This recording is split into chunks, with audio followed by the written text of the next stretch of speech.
ఈరోజు ఎపిసోడ్లో easy maths tricks.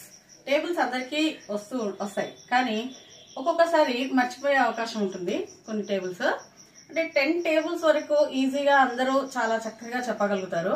కానీ తర్వాత ఆఫ్టర్ 20 అలా వచ్చాయంటే తర్వాత చాలా కష్టం అవుతూ ఉంటుంది అనమాట. టేబుల్స్ చెప్పడం చాలా మర్చిపోతూ ఉంటారు. సపోజ్ సడన్ గా 19/7 అట్లా అడిగారు అనుకోండి, కొంచెం తడబడుతూ ఉంటారు అనమాట. అలా తడబడకుండా సడన్ గా చెప్పాలి అని అంటే ఈ విధంగా మీరు ఒకసారి కొన్ని ట్రిక్స్ అనేది చూపిస్తున్నా చూడండి. అంటే మనం ఎన్నో రకాలుగా అంటే మన ఆలోచన పెరిగే కొద్దీ ఆలోచన శక్తి కూడా పెరుగుతూ ఉంటుంది అనమాట.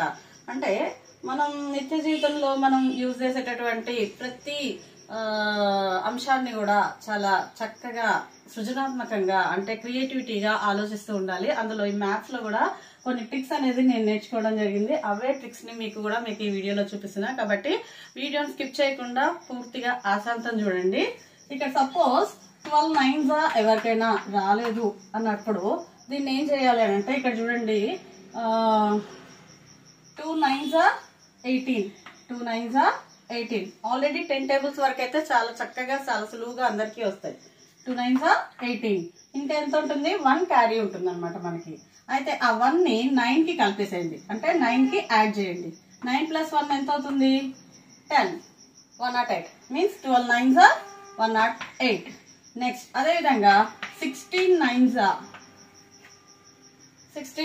మనకి ఎంతో తెలియదు. అయితే ఇక్కడ చూడండి 6 9s ఈజీగా చెప్తారు. 54 మీన్స్ ఇంకా క్యారీలో ఎంత ఉంటుంది మనకి? 5 ఉంటుంది, అవునా?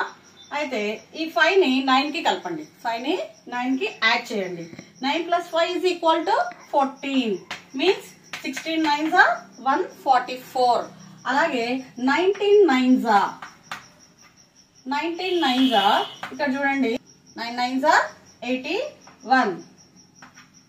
9 8 క్యారీ ఉంది మనకి. అయితే 8 + 9 17. 8 + 9 17 171. 19 9s 171.